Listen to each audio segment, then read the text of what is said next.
Iran Israel ആക്രമണം 9ാം ദിവസവും തുടരുകയാണ്. ഇറാൻ നഗരമായ അഹ്വാസ് ലക്ഷ്യമാക്കി ഇസ്രായേൽ ആക്രമണം നടത്തി. ഇറാനിൽ നിന്ന് 5 റോക്കറ്റുകൾ പതിച്ചു എന്ന് ഇസ്രായേൽ മാധ്യമങ്ങൾ റിപ്പോർട്ട് ചെയ്തു. ഇസ്രായേൽ നഗരമായ ബെൽസാനിൽ ഡ്രോണുകളും പതിച്ചു. അതിനിടെ ഖത്തർ പ്രധാനമന്ത്രി ഇറാൻ വിദേശകാര്യമന്ത്രിയുമായി കൂടിക്കാഴ്ച നടത്തി. ഇറാൻ പരമോന്നത നേതാവ് അയത്തുള്ള ഖമനേയി പിൻഗാമികളെ തീരുമാനിച്ചു എന്ന റിപ്പോർട്ടുകളും പുറത്തു വരുന്നുണ്ട്. മുഹമ്മദ് അൻവർ ഇന്റർനാഷണൽ ഡെസ്കിൽ നിന്ന് വിശദാംശങ്ങൾ നൽകും. അൻവർ, നമ്മൾ ഈ സംസാരിക്കുന്ന സമയത്തും അങ്ങോട്ടും ഇങ്ങോട്ടും ആക്രമണങ്ങൾ നടക്കുന്നുണ്ട് എന്ന വിവരമാണ് വരുന്നത്. ഇറാന് ഇന്ന് 2 മുതിർന്ന കമാൻഡർമാരെ നഷ്ടപ്പെട്ടിട്ടുണ്ട്. ഇസ്രായേലിൽ പലയിടത്തും വലിയ തോതിൽ മിസൈൽ ആക്രമണം ഉണ്ടായിട്ടുണ്ട്. 24 പേരുടെ മരണം ഇതുവരെ സംഭവിച്ചുവെന്ന് ഔദ്യോഗികമായി ഇസ്രായേൽ പറയുന്നുണ്ട്. വലിയ നാശനഷ്ടമുണ്ടായി എന്ന് അവരും സമ്മതിക്കുന്നു. എന്താണ് 9ാം ദിവസം നമ്മൾ ഈ സംസാരിക്കുന്ന സമയത്തെ സാഹചര്യം? വിജയകുമാർ, നമ്മൾ സംസാരിക്കുന്ന സമയത്തെ സാഹചര്യം ഇരു രാജ്യങ്ങളും തമ്മിൽ ആക്രമണവും പ്രത്യാക്രമണവും തുടരുകയാണ്. ഇന്ന് രാവിലെ ഉണ്ടായ ആക്രമണങ്ങൾ ഇസ്രായേൽ പ്രധാനമായും ഇറാനിലെ ആണവ കേന്ദ്രങ്ങളെയാണ് ലക്ഷ്യം വെച്ചത്. ഇന്ന് ഇറാനിൽ നിന്ന് 5 റോക്കറ്റുകൾ ഇസ്രായേൽ പതിച്ചതായി IDF ഇസ്രായേൽ ഡിഫൻസ് ഫോഴ്സ് ഔദ്യോഗികമായി അറിയിക്കുന്നുണ്ട്. ഇറാനിൽ നിന്നുള്ളൊരു ഡ്രോൺ ഇസ്രായേൽ നഗരമായ ബെയ്സാനിൽ പതിച്ചുവെന്നും അവർ ഔദ്യോഗികമായി സ്ഥിരീകരിക്കുന്നുണ്ട്. നേരെ തിരിച്ച് ഇസ്രായേലിൻ്റെ ആക്രമണത്തിൽ ഇറാൻ നഗരമായ അഹ്വാസ് കേന്ദ്രീകരിച്ചായിരുന്നു ഇന്ന് ഇസ്രായേലിൻ്റെ രാത്രി ഈ സമയത്തുള്ള ആക്രമണം. ആ അഹ്വാസ് എന്ന് പറയുന്ന നഗരം ഒരു എണ്ണ ഉൽപ്പാദന നഗരമാണ്. അവിടെ വ്യാപകമായ പുകയും പൊടിപടലങ്ങളും അന്തരീക്ഷത്തിൽ കാണാമെന്ന് അൽ ജസീറ റിപ്പോർട്ട് ചെയ്യുന്നുണ്ട്. ഇതിനിടെ ഇപ്പോൾ ആദ്യം ജൂൺ 16 മുതൽ 23 വരെ നടന്ന അത്യാഹിതങ്ങളുടെ കാഷ്വാലിറ്റിയുടെ കണക്കുകൾ ഇസ്രായേൽ ഡിഫൻസ് ഫോഴ്സ് ഔദ്യോഗികമായി പുറത്തുവിട്ടിട്ടുണ്ട്. 950-ലധികം മിസൈലുകൾ ഇറാനിൽ നിന്ന് ഇസ്രായേലിലേക്ക് പതിച്ചു എന്ന് IDF ഔദ്യോഗികമായി അറിയിക്കുന്നു. ഇതിൽ 24 ഇസ്രായേൽ പൗരന്മാരുടെ ജീവൻ നഷ്ടമായെന്നും ഔദ്യോഗികമായി അവർ സ്ഥിരീകരിക്കുന്നുണ്ട്. 8190 പേരെ സുരക്ഷിത സ്ഥാനത്തേക്ക് ഇസ്രായേൽ സുരക്ഷിത സ്ഥാനത്തേക്ക് അവിടുത്തെ സുരക്ഷാ സേനകൾ മാറ്റിയിട്ടുണ്ട്. 24,040 പേരെ ഈ മിസൈൽ ആക്രമണവുമായി ബന്ധപ്പെട്ട് കെട്ടിടങ്ങൾ തകർന്നപ്പോൾ അവിടെ നിന്ന് 24,040 അപകടങ്ങൾ അത്തരത്തിൽ ഉണ്ടായിട്ടുണ്ടെന്ന് അവർ റിപ്പോർട്ട് ചെയ്യുന്നു. അതുപോലെ 5,629 പേരെ അവർ ഈ വാഹനങ്ങളും മറ്റും ബോംബും മിസൈലും പതിച്ചപ്പോൾ അവിടെ നിന്ന് സുരക്ഷിതമായ സ്ഥാനങ്ങളിലേക്ക് മാറ്റിയിട്ടുണ്ടെന്നും IDF അറിയിക്കുന്നുണ്ട്. 24 മരണമാണ് ഔദ്യോഗികമായി ഈ ഇസ്രായേലിൽ ഉണ്ടായിട്ടുണ്ടെന്നാണ് അവർ സ്ഥിരീകരിക്കുന്നത്. നേരെ മറിച്ച് ഇറാനിൽ ഇസ്രായേൽ ഉണ്ടാക്കിയ ആക്രമണത്തിലുള്ള മരണസംഖ്യ 400 കടന്നുവെന്ന് വിദേശകാര്യമന്ത്രി അറിയിക്കുന്നു. അവിടുത്തെ അത്യാഹിതങ്ങൾ അവിടെ പരിക്കേറ്റവരുടെ എണ്ണം 4000 കടന്നുവെന്നും അവർ ഇറാൻ അറിയിക്കുന്നുണ്ട്. എന്തായാലും ഈ നിമിഷം അവിടെ ഇരു രാജ്യങ്ങളും ആക്രമണങ്ങളും പ്രത്യാക്രമണങ്ങളും തുടരുകയാണ്. വിജയകുമാർ, അൻവർ, മറ്റൊരു പ്രധാനപ്പെട്ട കാര്യം, ഖമനേയി അദ്ദേഹം റിട്ടയർമെന്റിന് ഒരുങ്ങുന്നു എന്ന മട്ടിലൊക്കെയുള്ള വാർത്തകൾ വരുന്നുണ്ട്. ഇപ്പോൾ ന്യൂയോർക്ക് ടൈംസ് ഒക്കെ അത് റിപ്പോർട്ട് ചെയ്യുന്നുണ്ട്. 3 പേരുടെ പേര് തനിക്ക് ശേഷം ആ പദവിയിലേക്ക് വരാൻ സാധ്യതയുള്ളവരുടെ പേര് ഖമനേയി അവിടെ കൈമാറിയിട്ടുണ്ട്, മതപുരോഹിതർ കൈമാറിയിട്ടുണ്ട്. അതിൻ്റെ പശ്ചാത്തലം നമുക്കറിയില്ല. എന്താണ് ഇറാനിൽ ഈ വിഷയത്തിൽ നടക്കുന്നത് എന്നതിൻ്റെ സ്ഥിരീകരിച്ച വിവരങ്ങളൊന്നുമില്ല. ഏതാണ്ട് 3 പതിറ്റാണ്ട് കാലത്തെ അദ്ദേഹത്തിൻ്റെ ചുമതല, 30 വർഷം ഈ പദവിയിൽ ഇരുന്ന ശേഷം അദ്ദേഹം ഒരു വിരമിക്കലിന് ഒരുങ്ങുകയാണോ ഇപ്പോഴത്തെ മാറിയ സാഹചര്യത്തിൽ എന്നൊക്കെയുള്ള ചോദ്യങ്ങൾ പല പാശ്ചാത്യ മാധ്യമങ്ങളും മുതിർന്ന പശ്ചിമേഷ്യൻ നിരീക്ഷകരും ഒക്കെ ചോദിക്കുന്നുണ്ട്. എന്താണ് റിപ്പോർട്ടുകൾ ഇതുമായി ബന്ധപ്പെട്ട് ലഭ്യമാകുന്നത്? അൻവർ, വിജയകുമാർ, ന്യൂയോർക്ക് ടൈംസ് ആണ് ഇറാന്റെ പരമോന്നത നേതാവ് ആയത്തുള്ള അലി ഖാംനയി തൻ്റെ പിൻഗാമികളെ തീരുമാനിച്ചെന്ന വാർത്ത നൽകിയിരിക്കുന്നത്. നമുക്കറിയാം, ഇറാന്റെ രാഷ്ട്രീയ അഡ്മിനിസ്ട്രേഷൻ ഘടനയിൽ അതിൻ്റെ ഭരണഘടന തന്നെ ഉറപ്പാക്കുന്ന ഒരു കാര്യമുണ്ട്.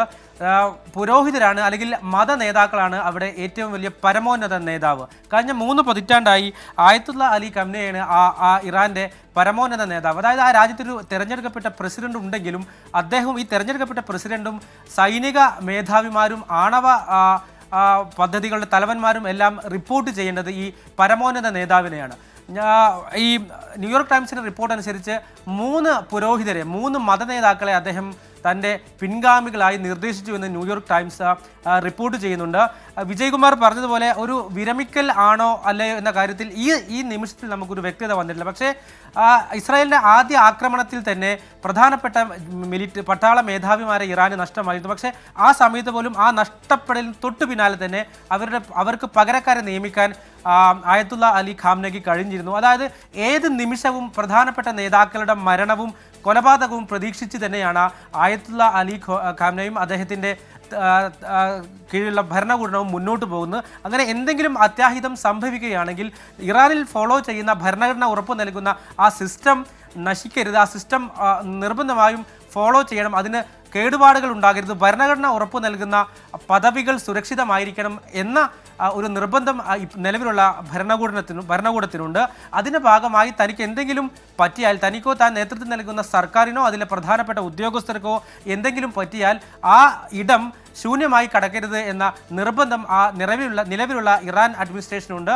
അതിൻ്റെ ഭാഗമായി 3 ആളുകളെ അവർ പ്രത്യേകിച്ച് പരമോന്നത പദവി സ്ഥാനത്തേക്ക് 3 റിലീജിയസ് നേതാക്കളെ, ഭരണഘടന ഉറപ്പു നൽകുന്ന 3 മത മേധാവികളെ അദ്ദേഹം നിർദ്ദേശിച്ചു എന്നാണ് ഇപ്പോൾ ന്യൂയോർക്ക് ടൈംസ് റിപ്പോർട്ട് ചെയ്യുന്നത്. ഇതിന് മറ്റൊരു കാര്യം, പ്രധാനപ്പെട്ട ഒരു കാര്യം, ഇന്നലെ നമ്മൾ സംസാരിക്കുമ്പോൾ UN സെക്യൂരിറ്റി കൗൺസിലിലും അതുപോലെ തന്നെ ജനീവയിലും ഈ സംഘർഷം ലഘൂകരിക്കാനുള്ള ചർച്ച നടന്നിരുന്നു.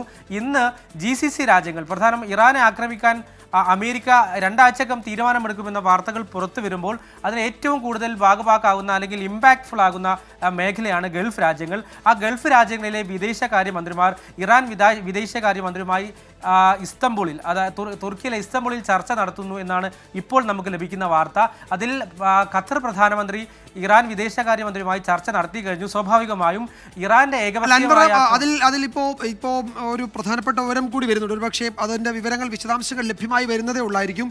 ഈ US B-2 ബോംബേഴ്സ് അത് ഹെഡിങ് വെസ്റ്റ് അക്രോസ് പസഫിക് എന്ന് പറഞ്ഞൊരു വിവരമാണ് ഇപ്പോൾ വരുന്നത്. President Trump considers joining Israel strikes on Iranian nuclear sites എന്ന് പറഞ്ഞ് അമേരിക്ക ഇതിൻ്റെ ഭാഗമാകാൻ വലിയ തോതിൽ തയ്യാറെടുക്കുന്നു, അവരുടെ യുദ്ധവിമാനങ്ങൾ ആ മേഖലയിലേക്ക് മൂവ് ചെയ്യുന്നു എന്നൊക്കെ ഇപ്പോൾ അത് നമ്മളല്ല പറയുന്നത്, ന്യൂയോർക്ക് ടൈംസ് അതിൻ്റെ ചില ചിത്രങ്ങളൊക്കെ നൽകുകയും ചെയ്യുന്നുണ്ട്. ഈ വിമാനം ഇസ്രായേൽ ഈ പറയുന്ന മേഖലയിലേക്ക് നീങ്ങുന്നതിൻ്റെ ചില ചിത്രങ്ങളൊക്കെ ന്യൂയോർക്ക് ടൈംസ് ഇപ്പോൾ നൽകുകയും ചെയ്യുന്നുണ്ട്. അപ്പോൾ അമേരിക്ക ഇതിൽ 2 ആഴ്ച എന്നാണ് നേരത്തെ ട്രംപ് പറഞ്ഞത്, അതിനു മുമ്പ് തന്നെ ഇതിൻ്റെ ഭാഗമാകും എന്നതാണ് ഇപ്പോൾ വരുന്ന റിപ്പോർട്ടുകളൊക്കെ. അങ്ങനെയാണെങ്കിൽ സ്ഥിതിഗതികൾ കൂടുതൽ സങ്കീർണമാകുമല്ലോ, അല്ലേ വിജയകുമാർ? തീർച്ചയായും ഇന്നിപ്പോൾ അമേരിക്കൻ പ്രസിഡന്റ് ഡൊണാൾഡ് ട്രംപിന് ഇന്റലിജൻസ് ഡയറക്ടർ ഉൾപ്പെടെയുള്ള അവിടുത്തെ സുരക്ഷാ വിഭാഗങ്ങളുടെ ഒരു ബ്രീഫിംഗ് നടക്കാനുണ്ടെന്ന് അദ്ദേഹം അതിൽ പങ്കെടുക്കുമെന്നാണ് വാർത്തകൾ വരുന്നത്. അതായത് അമേരിക്ക യുദ്ധത്തിൽ പങ്കെടുക്കണമോ വേണ്ടയോ എന്ന കാര്യത്തിൽ തീരുമാനം പ്രസിഡന്റിൻ്റെതാണെങ്കിലും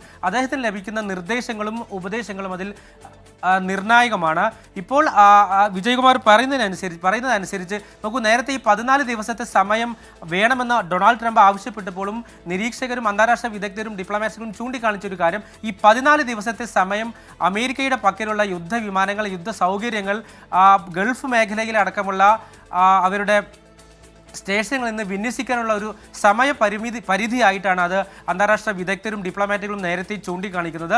തീരുമാനമെടുക്കേണ്ടത് ഡൊണാൾഡ് ട്രംപ് ആണെങ്കിലും ഡൊണാൾഡ് ട്രംപിൻ്റെ പ്രവചനാതീത സ്വഭാവം കണക്കിലെടുത്ത് ആക്രമിക്കുമെന്ന കാര്യത്തിൽ അവർക്ക് സംശയമൊന്നുമില്ല. പക്ഷേ ഈ അമേരിക്ക വിവിധ ഗൾഫ് രാജ്യങ്ങളിൽ കിടക്കുന്ന അമേരിക്കൻ ബേസുകളിൽ നിന്ന് ആക്രമണം നടത്തിയതിൻ്റെ ഒരു പ്ലാൻ ഉണ്ടാക്കുകയും അതിനനുസരിച്ച് ഇത് പ്ലാൻ നടപ്പിലാക്കുകയും ചെയ്യേണ്ട ഒരു സമയപരിധി മാത്രമാണ് ഈ 14 ദിവസമെന്ന് അന്താരാഷ്ട്ര വിദഗ്ധരൊക്കെ ചൂണ്ടിക്കാണിച്ചതാണ്. ഇന്ന് നടക്കുന്ന പ്രധാനപ്പെട്ട മീറ്റിങ്ങുകളിൽ എന്തൊക്കെയാണ് അമേരിക്ക ചെയ്യാൻ പോകുന്നതിനെ പറ്റിയുള്ള ഒരു ഔട്ട്ലൈൻ സുരക്ഷാകാര്യ ഉദ്യോഗസ്ഥർ ട്രംപിന് വിശദീകരിക്കുമെന്നാണ് നമുക്ക് ലഭിക്കുന്ന വിവരം. യെസ്, മുഹമ്മദ് അൻവർ പറഞ്ഞതുപോലെ എന്തായാലും അമേരിക്കയുടെ നീക്കങ്ങൾ നിർണായകമാണ്. അമേരിക്ക അവരുടെ യുദ്ധവിമാനങ്ങൾ അവിടെ കയക്കുന്നുണ്ട്. അത് ആ മേഖലയിലേക്ക് നീങ്ങുന്നതിൻ്റെ ചിത്രങ്ങളടക്കമാണ് ഇപ്പോൾ വാർത്തകൾ പുറത്തു വരുന്നത്. ഖമനേയി അദ്ദേഹം ബങ്കറിലാണ് ഇപ്പോഴുള്ളത്. അദ്ദേഹത്തിൻ്റെ ഏറ്റവും അടുത്ത, ഏറ്റവും വിശ്വസ്തരായ ആളുകളോട് മാത്രമേ ആശയവിനിമയം നടത്തുന്നുള്ളൂ. അതും ആധുനിക സംവിധാനങ്ങളൊന്നും ഈ ആശയവിനിമയത്തിന് വേണ്ടി ഒന്നും ഉപയോഗിക്കുന്നില്ല. നിർദ്ദേശങ്ങൾ നൽകുന്നത് വളരെ അടുത്ത ആളുകൾക്ക് മാത്രമാണെന്നൊക്കെ ന്യൂയോർക്ക് ടൈംസ് റിപ്പോർട്ട് ചെയ്യുന്നുണ്ട്. അവർക്ക് ചില കൃത്യമായ വിവരങ്ങൾ കിട്ടിയതിൻ്റെ അടിസ്ഥാനത്തിലായിരിക്കാം അത്തരം റിപ്പോർട്ടുകളൊക്കെ വരുന്നത്. അതിനൊപ്പമാണ്